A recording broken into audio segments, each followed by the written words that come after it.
Hi, it's Milla. And if you've ever had a moment so surreal, so cold, that it made the ground beneath you feel like it wasn't yours anymore, I see you. Mine happened on a Tuesday morning in late September. The sun was pouring through the kitchen window like honey, and I was staring at a transfer confirmation on my laptop that made my blood run to ice. $150,000. Gone. The account I'd been building for years, methodically, painfully, with skipped vacations, side gigs, coupon-clipped grocery runs, and countless no thank yous to little joys emptied. In one transaction. The money I had saved to pay for my daughter's surgery. My baby. My Nora. My hands were shaking, but I clicked again, needing it to be a glitch. A bank error. Something fixable. But the destination account number was familiar. Sickeningly familiar. I recognized the routing number like you recognize a scar. You don't want to look, but you know what it is. It was my father's. I couldn't breathe. I called my mother. She picked up like she'd been waiting for me to notice. Milla, she said, her voice light, sing-song, almost laughing. I was wondering when you'd call. I couldn't get words out. I just stammered, What did you do? And then she said it. With a laugh so casual I'll hear it in my dreams for the rest of my life. Thanks for the early inheritance, sweetheart. It's been such a blessing. Blessing. That word cracked me open. This wasn't a misunderstanding. This wasn't an emergency withdrawal. This was a theft so precise, so cruel, it could only be personal.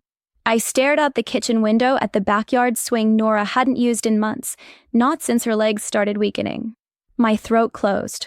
I thought of the surgery date circled on the calendar. For weeks away. The specialist in Boston.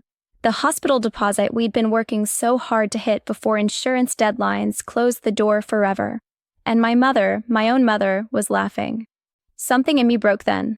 It wasn't the usual kind of heartbreak, the kind you cry over. It was colder, harder. Like finding out the locks on your childhood home were changed when you weren't looking. I'm calling the police, I said. Oh, don't be dramatic, she replied breezily. It's family money. And you always said Nora's illness brought us closer together. Well, now it's brought us stability. Stability. For them. Not for the daughter who had trouble getting out of bed this morning. Not for the child who still looked at me with hope in her eyes and asked if this surgery meant she could finally go back to ballet. My mother hung up. Just like that. And I was left in my kitchen with a mug of tea I hadn't touched and a banking app that now showed 0. The quiet was unbearable. The kind that settles in your chest and makes you feel like a ghost in your own life. I sank to the floor, knees pressed against the cabinets, Nora's name echoing in my ears. I had promised her. I had the money. I had the plan. And now I had rage. I didn't cry. Not yet. I made one call. To the hospital. I asked them what our options were now. The silence that followed was worse than any answer. And then I stood up. Because if you think I was going to let my daughter pay for my parents' greed, you don't know me at all. I grabbed my car keys, my file folder of receipts, and a copy of the trust one had stupidly included my parents in a decade ago. A backup beneficiary clause, the lawyer had called it. For safety. And I drove. Not to the police. Not yet. To my parents' house. To the people who smiled at Nora in her wheelchair, who kissed her cheeks and said, "You're our little angel." To the people who had just stolen her future. I didn't knock when I arrived. I walked in. My father was watching TV. My mother was painting her nails at the kitchen counter like nothing had happened. She didn't even flinch when she saw me. "I was hoping you'd come," she said with a smile that made my skin crawl. "We need to talk about family priorities." And that's when I realized this wasn't just a betrayal. It was a plan. A long, twisted, meticulous plan. And I was going to unravel it. Every single thread. I stood in their kitchen, the one I grew up in, surrounded by soft yellow walls and the lingering smell of old jasmine potpourri. The place looked exactly the same as it had when I was 13. Except now every shadow felt sharper. Every quiet moment held a razor edge. My mother sat calmly, brushing invisible dust from her slacks, as if this was a conversation about groceries, not grand larceny. "You're angry," she said, pouring herself tea. "I understand. But you're young. You'll bounce back." Bounce back? My voice caught in my throat. You stole from your granddaughter. She gave me a look that somehow combined maternal condescension with smugness. We rescued that money, Milla. You're too emotional to see it right now, but one day, you'll thank us. Nora will thank us. I felt something shift inside me then. Not rage. Not disbelief. Something quieter and more dangerous clarity. Because it hit me. This wasn't spontaneous. They'd been planning it. All those little comments over the years, my mother's offhand remarks about emergency contingencies, the time my father casually asked for my online banking info under the pretense of helping with estate planning, the signed document I'd given them years ago when setting up the trust, the one I hadn't read closely because they were family. Family. That word was starting to feel poisonous in my mouth. I'm not asking you, I said, slowly, carefully. I'm telling you, transfer it back.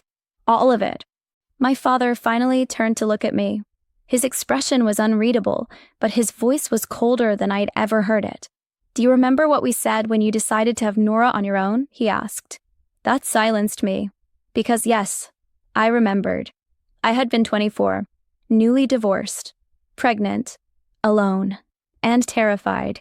My parents were supportive in name, but not in heart. My father had called it reckless. My mother had called it another emotional decision. They'd warned me it would be hard, that I was inviting chaos into my life.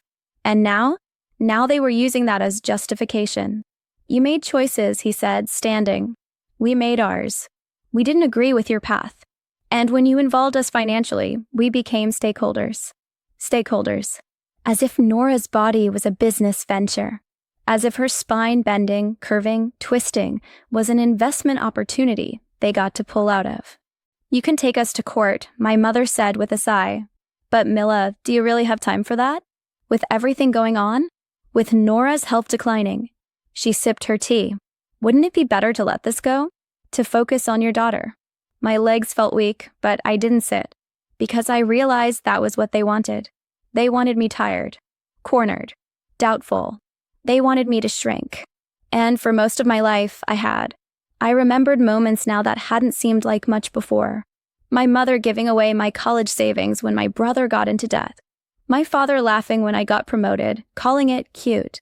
My parents telling me Nora would probably grow out of it, even as doctors told us otherwise. Always minimizing. Always reframing my pain as drama. Always calling me emotional. But now they were underestimating the wrong woman. I left their house without another word. And I went home and pulled out everything. Receipts, statements, letters from the hospital, legal documents, every single page that proved what that money was meant for and where it had gone instead. And then I called Erin. She was my best friend, a lawyer, and the only person who had stood by me from the moment I found out Nora would need surgery. I need help, I told her. Her voice on the other end was calm and steady. I'm coming over. While I waited, I sat on the floor of Nora's room. She was napping, her soft breathing like a thread stitching me to the moment. I looked around at the art she'd drawn, the calendar she'd colored, the stuffed animals she kept lined up like they were part of a jury deciding who got to stay near her pillow. She didn't know. Not yet.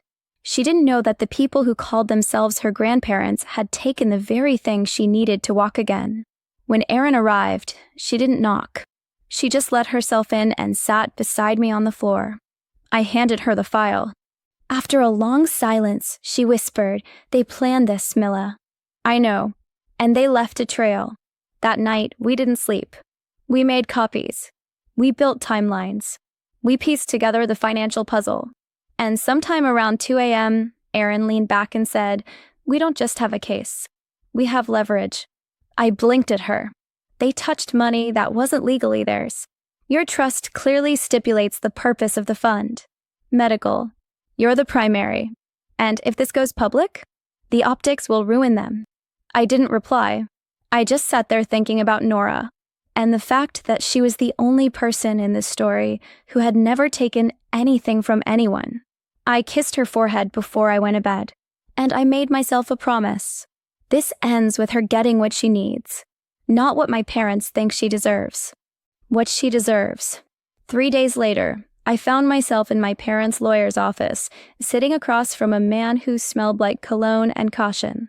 Erin sat beside me, calm as glass, but I could feel the tension under her skin. I had brought every document, every statement, every inch of proof that the money wasn't a gift, wasn't discretionary, wasn't theirs to repurpose. The lawyer cleared his throat. "Milla," he said, trying for kindness. "Your parents believe they were acting in the family's best interest." I didn't blink. He went on. "They claim you expressed uncertainty about the surgery, that you discussed delaying it, that you gave them verbal permission to make interim use of the funds while you made a final decision." I turned to Erin slowly. She didn't flinch. "That is not only false," she said, "it's reckless. The trust is explicit. Medical use. For a named minor child. Your client stole from their granddaughter. We have the transfer record, emails, and we're prepared to pursue criminal charges if full restitution is not made within 10 business days." There was a silence. Not tense. Hollow, like the sound after something breaks. Then the lawyer slid a manila folder across the desk. "We anticipated that," he said. "They've prepared a statement.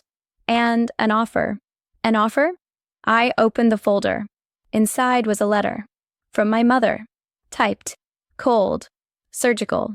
It began. "Milla, we understand that your emotions have clouded your judgment. We did not steal. We allocated family resources for stability. Your lifestyle has been inconsistent. You've relied on us more than once. We expected that money to remain within our family's core estate, not be funneled into unguaranteed medical procedures." I stopped reading. Erin took the letter from my hands before I could tear it in two. "Here's the offer," the lawyer said. "They're willing to return $50,000. I stared at him. 50, he repeated. "In exchange for a signed agreement that you will not pursue further claims, legal or reputational." 50, I said, my voice quiet. 50, he said again, mistaking quiet for compliance. And then I laughed. It surprised even me. I laughed in that glassy, sterile office like something wild had broken loose inside me. Erin put a hand on my arm, steadying me, but she didn't stop me. She knew. "I saved that money scrubbing houses," I said. "Freelancing. Driving rideshare at 3 a.m. while my daughter was asleep. I didn't take vacations. I didn't go out. I lived like a ghost. I lived like a soldier. And you think I'd take $50,000 for my daughter's spine?" He tried to interject. "Milla, no, you don't speak now." I leaned forward, my voice still soft. "Tell my mother she can keep her 50. Tell her I'm done being polite. Tell her I'm going to every journalist who'll listen, every patient advocacy group, every legal blog. I'll share Nora's story, and theirs, with names, with receipts, and not because I want revenge, but because they tried to write a narrative where I was the problem." Erin nodded slowly. "And we're not letting that story stand." When we walked out of that office, I didn't feel triumphant. I felt stripped. Raw, but clean. Because here was the truth. I had never really seen them until now. My parents. The people who raised me. I had always felt like I owed them something. Like their approval was the prize at the end of a long obedience. But this was the first time I saw them without the veil of childhood. Not as caretakers. As people. Flawed. Fragile. And in my mother's case, ruthless. That night, I couldn't sleep. Nora had a fever, and I sat up beside her bed, pressing a cool cloth to her forehead, whispering the lullabies my mother used to hum to me. And I thought about everything I had inherited, and everything I refused to pass down. I would not raise Nora to think love means sacrifice without limits.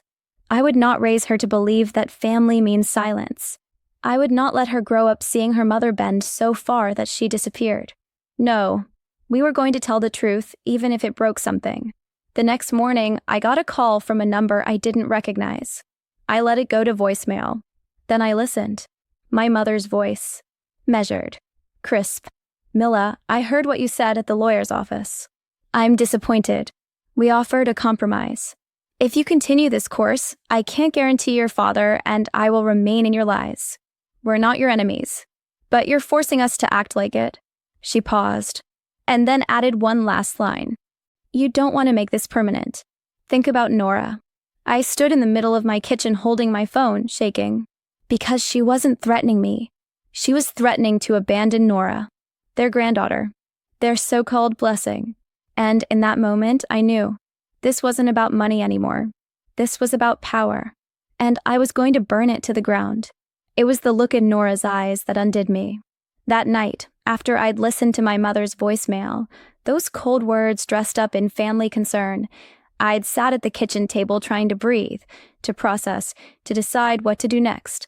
But I must have looked shaken, because when Nora came in, she stopped in the doorway, watching me quietly. "Mom," she said, patting over in her socks. "Did something happen?" I didn't lie. Not anymore. "Something happened," I said. "But you don't need to worry, baby. I'm handling it." She sat across from me, her knees pulled up into her oversized hoodie, the one I'd bought her when the doctor first told us walking might get harder. She stared at me, and then said the thing that broke me open. "Did Grandma hurt you?" I didn't answer. I didn't have to. Nora was too smart for that. She reached across the table, her small hand finding mine. Her grip was weaker these days, but steady. "Then I want you to hurt her back," she whispered. It wasn't angry. It wasn't childish. It was clear, simple, and deeply sad. And I realized then, this was what they'd done. They had taken not just money, not just my future.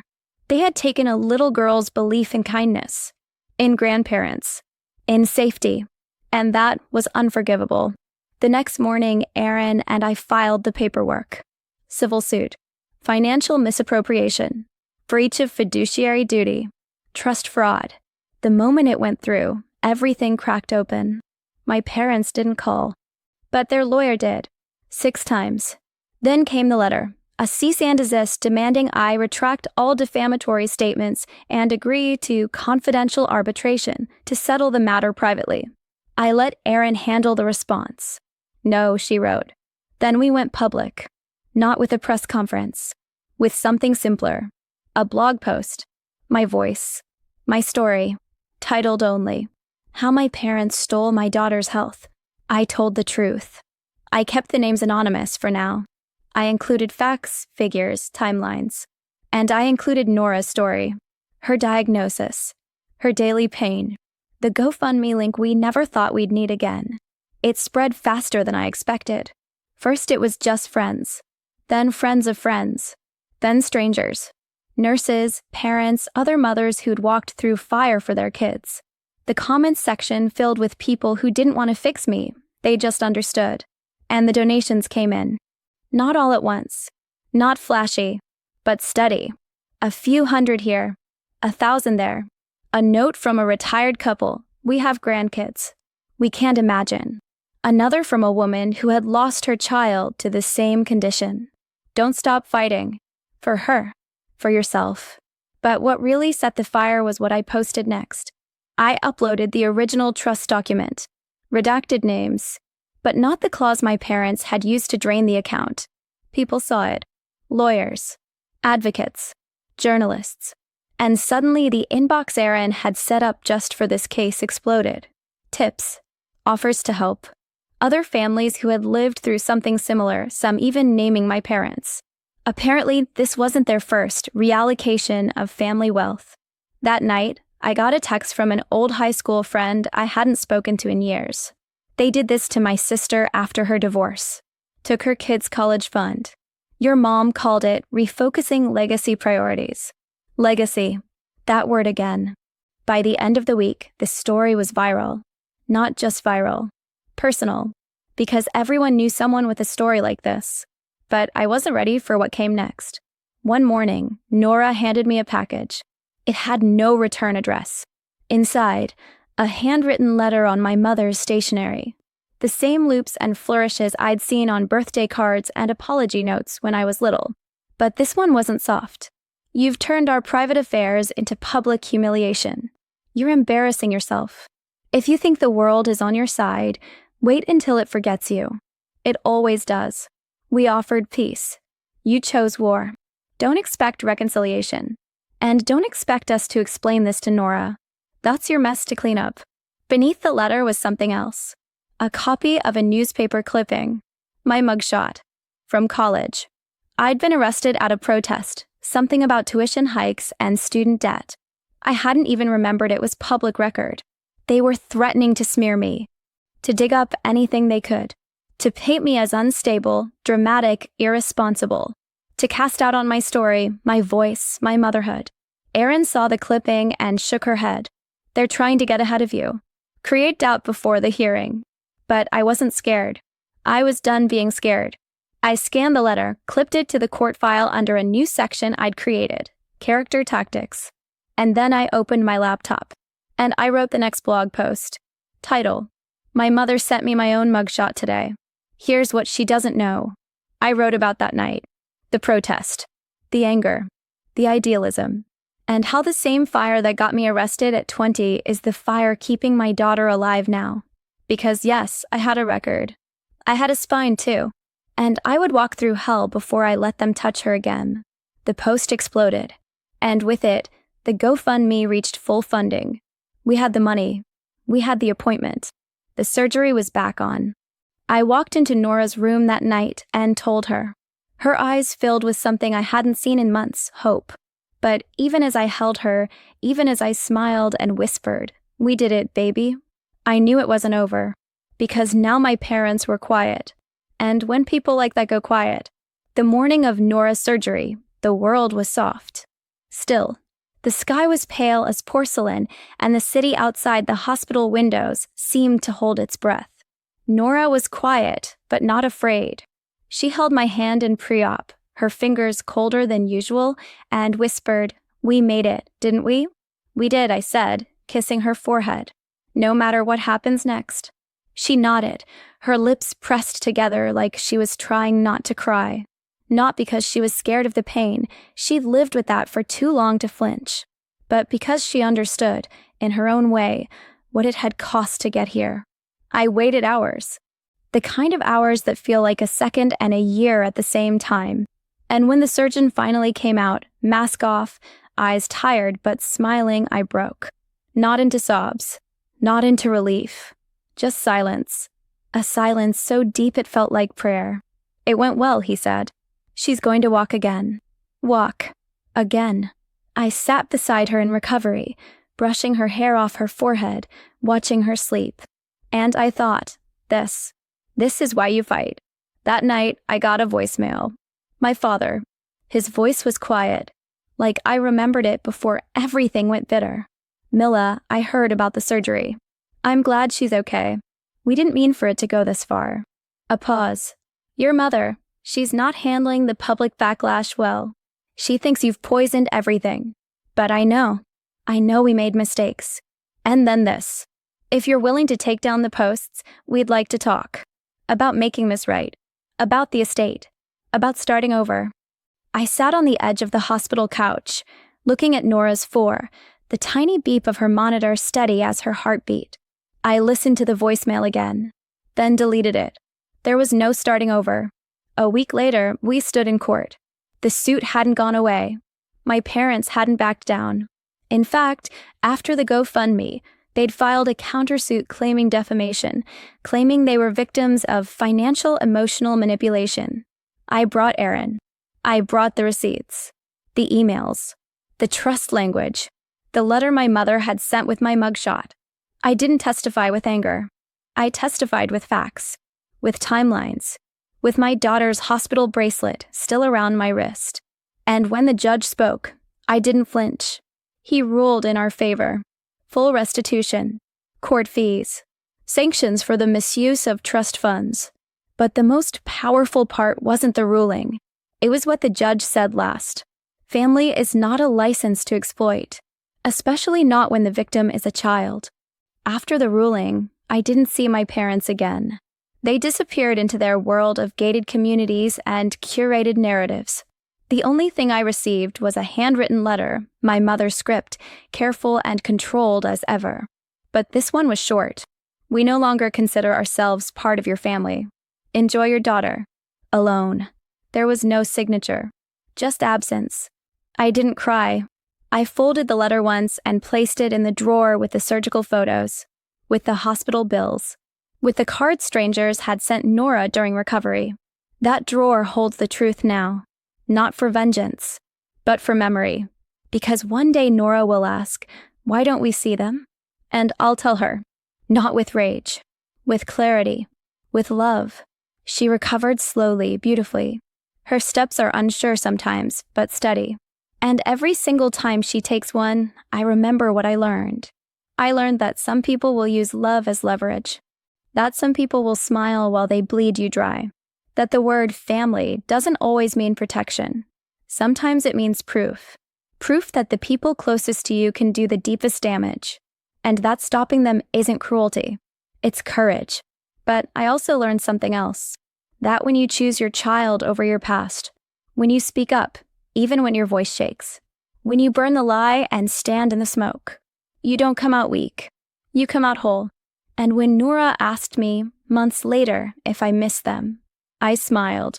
I miss what I thought they were, not who they chose to be. She nodded. That was enough. It always would be. Because we were finally free. And because I will never again apologize for fighting like hell for someone I love.